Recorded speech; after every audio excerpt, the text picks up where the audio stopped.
Hi, I'm Ronil, and we're here with Brother Gideon, and we're going to do this quick interview. Good morning, Brother Gideon. Hi, good morning. How was the day?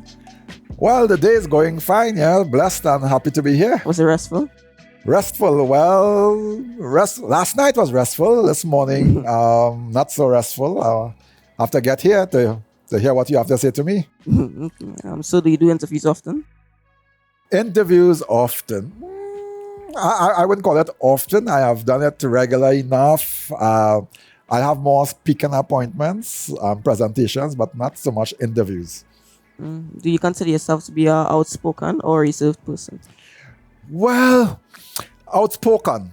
No, I think I'm introverted, but I probably do talking out of necessity. But I think I'm introverted. Okay, describe in 4 words your personality. 4 words. Happy Christian young man. Do you have, or did you had a hard time growing up, being a Christian? No, I don't think so. No, I wouldn't describe it as hard time. No, there were times when I misunderstood Christianity. I kind of like doubted whether or not it was the best pathway to follow and so on. But I don't think it was hard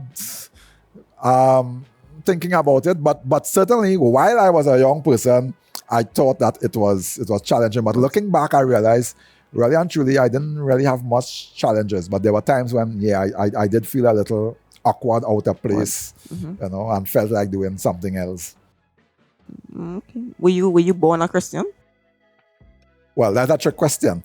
I was born into a Seventh Adventist home. And yeah, so if that is what you mean by born a Christian, yes. But obviously we have to make choices along the way. But I was exposed from childhood to Christianity. At what age did you decide that you wanted to preach? I never decided that really. It's like a... Yeah, it chose me basically. But when I was small, I wanted to be a businessman because my father studied business, and then I realized that not really cut out for me. So I decided, but since I was already studying business, I said, okay, so I want to go into personnel management because I felt I was more inclined to relationships and people and so on. And then that had plenty of maths in it, so I said, no, that's not for me either. So, but eventually what happened is I came to the point where I recognized that I was actually pursuing business because my father was in that. And I always had a very fun interpretation of who my father was, Yeah, he was, still think he's a real good guy. So I was kind of like following him until I came to realize what I was supposed to be or who I was supposed to be. But so preaching just came along with my fulfilling purpose. Okay. Well, where did you grow up? Well, I was born in Blanchisseuse, and then we moved from Blanchisseuse and came to Arima. We lived Arima a little bit. Well, actually, in a place called the Congo in Dabadi. And then we moved to Arima, and then we moved from Arima to St. Augustine, and all that happened while I was still in secondary school. Right? So I don't know if you would call that is growing up. All of that is part of the growing up. Okay. At what age did your parents allow you to have a girlfriend?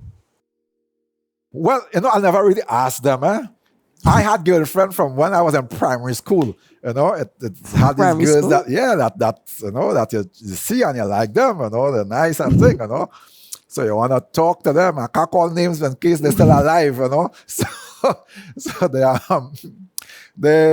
So I never really asked permission, but. Let me see. At what age I was when my parents actually got involved and asked me, so what is your intention, young man? That is when I was in secondary school. When so like 16, 17? No, actually a little older than that, like 18? 18, yeah. 17, yeah, somewhere around there. Actually 16, 17, somewhere around there, yeah. Thinking about it.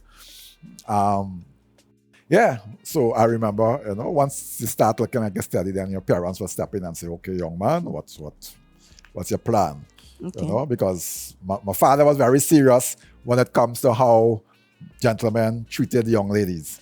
You know, even like our sisters and so on, we couldn't shout at them. We couldn't, when we went out, we couldn't leave them and come home before them and those kind of things. So they were very serious in how we as the males treated the girls, and therefore that transmitted to other young ladies how we treated the young ladies. So he was making sure that we wasn't fooling nobody child. You know, so you'll ask what is your, once it looks serious, he asking you. So this is the speed round. Yeah, Speed round. Yeah, you have 6 seconds to answer each question. 10 questions and all. Answer instinctively. Yeah, just blank out your mind. Just answer your Instinctively. Yeah. Whether it's true or not. Yeah, go ahead. Let me, yeah. Okay, ready? What's your favorite meal? Macaroni pie. Favorite dessert? I don't know. I 6 really have a seconds. favorite, mango or something like Mango? that. Do you travel a lot? If I travel a lot, not used to COVID now, boy. Yeah.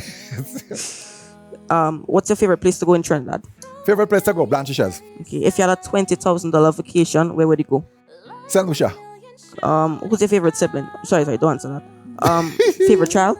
Favorite child? When you have one child, Darian, that's my favoriteest. Favorite Bible character? Naaman's maid. Favorite Bible verse or text?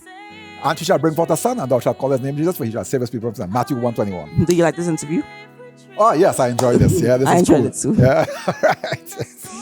Oh, yes, thank you so very much for having me. Thanks for joining me today, Brother Gideon. I hope you have a good day. It was a pleasure. Thanks for having me. Hide in your safe retreat when the storm clouds fly till